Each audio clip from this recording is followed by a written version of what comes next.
I eeg maxaa af Ingiriisi lagu dhahaa? Look at me. Look at me. Isii biyo maxaa af Ingiriisi lagu dhahaa? Give me water. Give me water. Qaado kan maxaa af Ingiriisi lagu dhahaa? Take this. Take this. Ka hel komantiga koowaad ee muuqaalkan casharo Ingiriisi ah una diyaarsan sida tan. Isoo wac maxaa af Ingiriisi lagu dhahaa? Call me.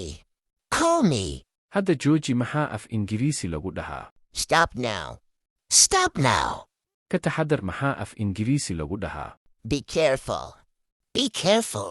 Waan daalay maxaa af Ingiriisi lagu dhahaa? I am late. I am late.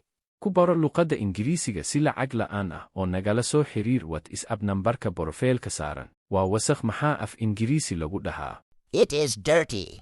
It is dirty. Mahadsanid maxaa af Ingiriisi lagu dhahaa? Thanks. Thanks. Dhib malahan maxaa af Ingiriisi lagu dhahaa? No problem. No problem. Yaa tahay maxaa af Ingiriisi lagu dhahaa? Who are you? Who are you? Waa sax maxaa af Ingiriisi lagu dhahaa? It is right. It is right. dabcan maxaa af Ingiriisi lagu dhahaa ku soo qor komantiga sidoo kale casharka laag saar siina sheer garay mahadsanid.